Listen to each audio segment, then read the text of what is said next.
can one idea really change the world? Well, it happened here in Leipzig, and more than once. It's pretty amazing to think about all the different conversations, all the different debates, heated arguments that have happened in these streets and have contributed to ideas that have shaped the way that we live our lives today. Hi, I'm Justine, nerdy half of the Breakaway Bravehearts, and today I'm in Leipzig, city of ideas. Leipzig is more than just a city filled with beautiful buildings and fascinating culture. It's a city where thought has changed the course of European history. Over the centuries, the streets and buildings here have seen revolutions in religion, music, literature, politics, society. And it's not just the events that have happened in Leipzig that make this place so special. It's the way those ideas have collided, overlapped and evolved, sometimes in the very same places. Leipzig began as a medieval trade hub, a crossroads where merchants, scholars and artists didn't just swap goods, but ideas. And when ideas move freely, something powerful happens. We're starting at St. Nicholas's Church, one of the oldest churches in Leipzig. And we're starting with one of the most transformative ideas of modern European history. The idea that faith could be personal. In the early 1500s, this idea was radical. It was promoted by a man called Martin Luther, and his ideas rippled through Leipzig as he challenged church authority. Most people deeply believed in what the scripture said, even though they had never actually read it for themselves. Bibles were available only in Latin, so they were read and interpreted by clergy. Enter Martin Luther. He argued that people should read the Bible for themselves, not rely on filtered interpretations. He argued that individuals, not institutions, should be able to interpret the scriptures and decide their beliefs for themselves. That simple shift, putting spiritual responsibility into the hands of the individual, was explosive. Now, sadly, I can't take you inside St. Nicholas. We can't film inside there. You can get permission to photograph, but it'll cost you. But it is beautiful. If you do happen to be in the area, I totally recommend going and having a look.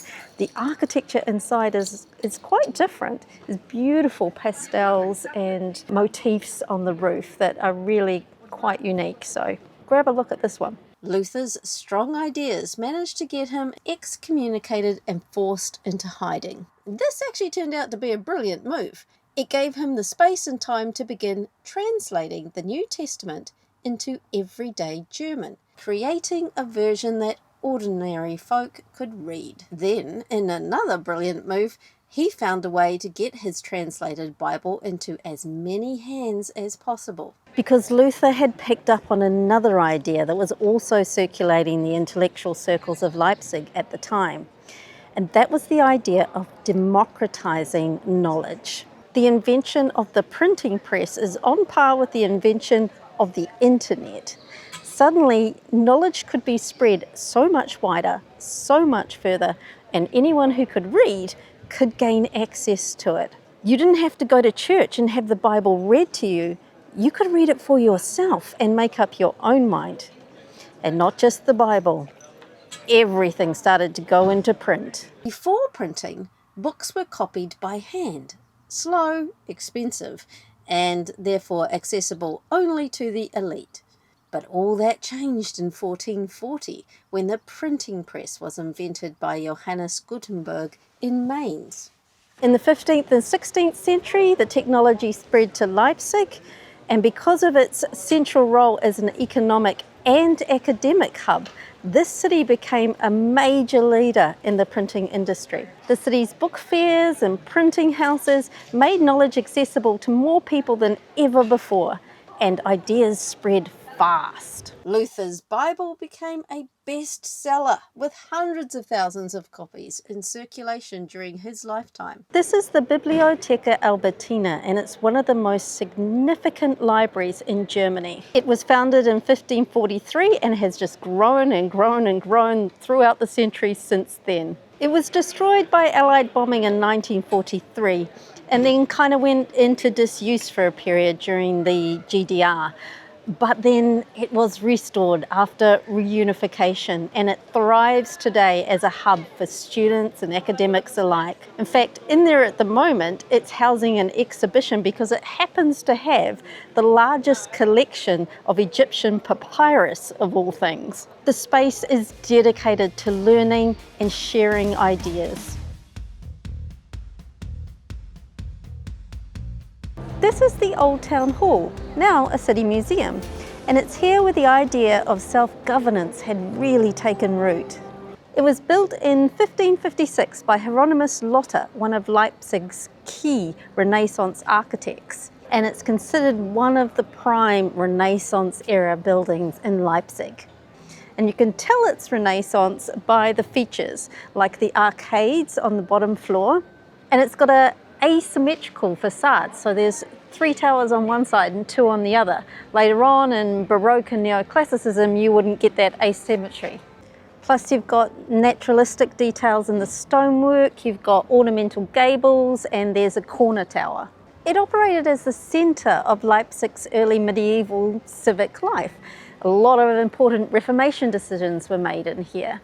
During the Renaissance, Leipzig was a free city run by its own citizens. It was an early experiment in people creating their own laws, shaping their own destinies. I thoroughly recommend going in upstairs to the museum. I couldn't record in there, sorry, but it is fantastic.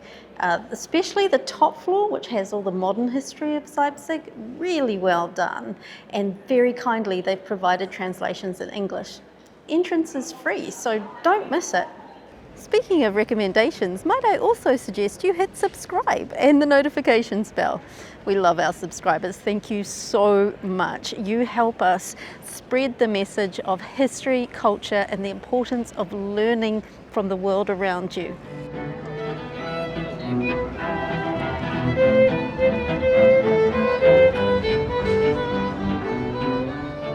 At St. Thomas's Church, we come across a figure who's instrumental in progressing musical ideas, Johann Sebastian Bach. He was born into a large family of musicians in 1865, but then he was orphaned at the age of 10 and raised by his older brother, also an organist. From a young age, he was immersed in music, developing both extraordinary skill and an intense work ethic. By the time he arrived in Leipzig in 1723, Bach had already built a reputation as a brilliant organist and composer, but his relationship with the city was complex. Bach was known for his dedication, his diligence, his high standards, and his stubbornness, a personality trait that influenced his music and relationships. Bach is buried inside St. Thomas's because for the last 27 years of his life, this is where he worked, and this is where he composed some of his most significant pieces. However, he often clashed with the Leipzig City Council, whom he saw as penny-pinching and unsupportive of his artistic ambitions. He was respected for his talent and diligence, but some contemporaries found his music too complex or demanding. Today, Bach's work is celebrated for pushing the boundaries of church music. It wasn't just for worship. It expressed the full range of human experience, from sorrow and doubt to joy and transcendence. Bach's legacy in Leipzig outlasted his own life. Bach died in 1750, and originally he was actually just buried in an unmarked grave. His genius wasn't actually recognised in his time for what it was. Then in 1894, his remains, or what they thought might be his remains, were exhumed and put in St. John's Church, and then to celebrate 200 years, they were moved here in 1950. Burying him here in such a significant place shows Leipzig's commitment to creativity and ideas. The building behind this magnificent fountain here is the Gewandhaus, built in 1781. It was one of the first ever public concert halls in Europe. Before that, music was confined to private concerts for the wealthy and royals. Now it was open to more of the public. Actually, there have been 3 different Gewandhaus concert halls over the centuries. The first, built in 1781, was groundbreaking. It made high-quality music accessible to the broader public. A century later, they needed a much bigger, purpose-built concert hall, as they were hosting Europe's leading orchestras and many of the era's great composers. Felix Mendelssohn, Robert and Clara Schumann, Johann Brahms, Richard Wagner, a native of Leipzig, all have close connections with this building.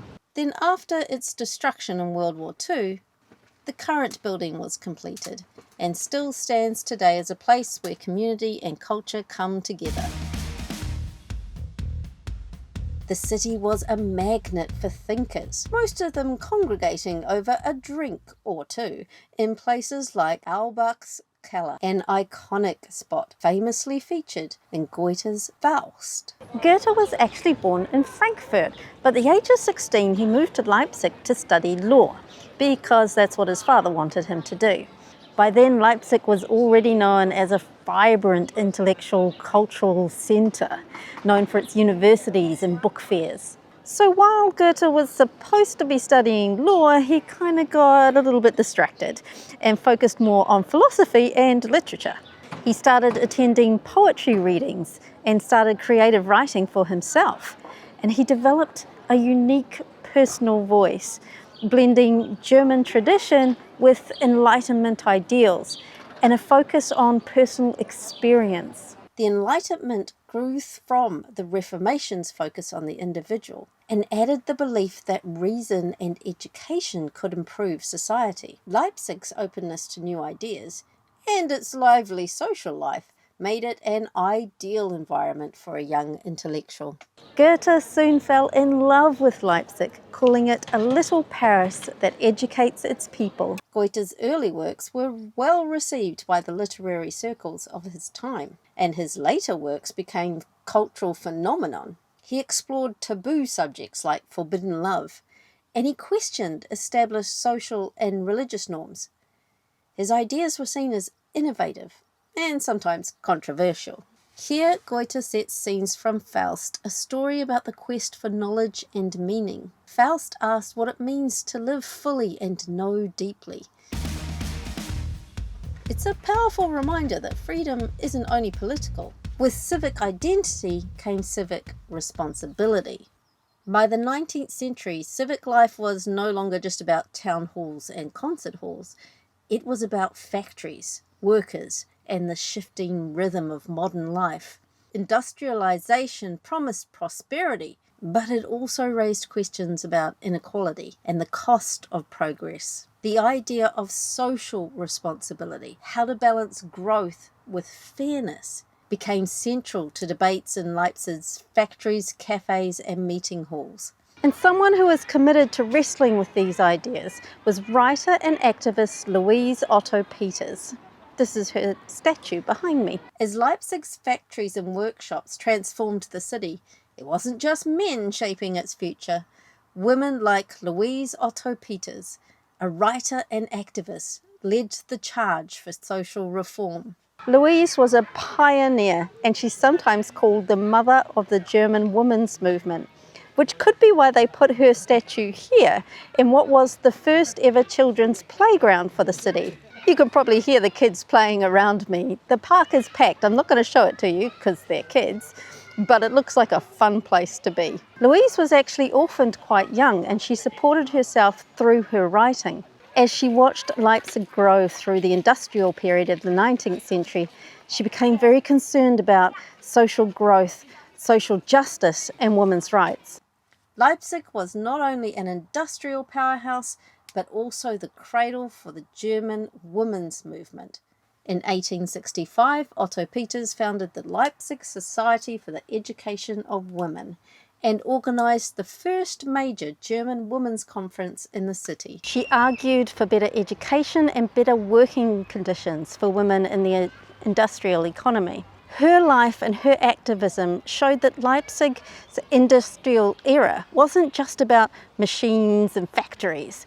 It was about social possibilities, and it was about justice. She argued for equality, economic equality and gender equality. She insisted that progress must include everyone. The Louise Otto Peters Monument here in Rosental Park was the first one in the city dedicated to a woman for her intellect and her social contribution rather than for her wealth. And it's beautiful that it stands here on the edge of Leipzig's first ever public playground, opened in 1890, which is absolutely filled with children enjoying themselves. It's a space that symbolised the city's growing commitment to social progress and public good. But progress came with a shadow. As the 20th century unfolded, Leipzig, a city built on debate, dissent and civic ideals, soon found itself swept up in forces beyond its control.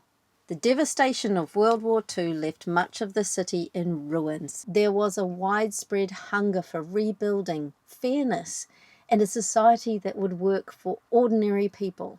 After a brief American occupation, Leipzig was handed over to the Russians and became part of the socialist state of the GDR, German Democratic Republic, or East Germany. The founding idea of the GDR was rooted in hope for equality, social security, and a world without the class divisions that had fueled so much conflict in the past. For many, especially in the early years, there was real optimism. The state promised jobs, housing, education, healthcare for all, and the rhetoric was about solidarity, progress, and a fairer future. But over time, that gap between ideals and reality widened. In pursuit of unity and stability, the government centralised power and demanded conformity. Ideas of equality were now linked up with ideas of control. The Stasi, East German secret police, were in charge of maintaining this. And they took their job very seriously. Their role to protect the state came at the cost of personal freedoms. Surveillance and suspicion became a part of daily life. Control was maintained through meticulous record keeping. Personal files compiled through wiretaps, informants, and constant observation. This is the former Stasi Bundesarchive, the building where all those files were kept. The building was filled with documents, detailed surveillance of the personal lives of Leipzig's residents. The city that had once spread knowledge through paper and its printing presses now was being controlled by text. Now it's a museum open to the public, so once again we can learn from those documents. But it's only open until 4, so make sure you get there early. It's a powerful irony and a lesson. Leipzig, once a centre for the most feared surveillance state in modern Europe, is now in a country at the forefront of data privacy. Germans' deep distrust of government snooping, forged in the Stasi era, helped shape some of the world's strongest privacy laws today. Laws like the GDPR, placing personal freedom and information rights at the heart of modern Europe. Because Leipzig's story isn't just one of repression, it's also a story of resistance, and ultimately of a city that once again helped change the course of history. Back at St. Nicholas, history has come full circle. This church, for centuries, was the site of big ideas. Ideas about personal conscience, ideas about questioning authority. And in 1989, all those thoughts came to fruition as the people of Leipzig launched the idea of peaceful protest. By the late 1980s, the gap between the GDR's promises and daily reality had become impossible to ignore. Shortages, censorship, and the ever-present Stasi wore people down. But beneath the surface, the longing for freedom and dignity remained. St. Nicholas became a central point for all those frustrations. People gathered here every Monday, not just to pray, but to vent their thoughts, to discuss their ideas, and to think about how they might initiate change. And as they started to imagine a different future for themselves, a small group turned into thousands. The Monday demonstrations were remarkable for their courage and their discipline for upholding the idea of peaceful protest. This idea was already rippling through East Germany. with one of the original demonstrations held in Plauen. Another video I've linked for you above. A hidden gem you might want to consider in your tour through East Germany.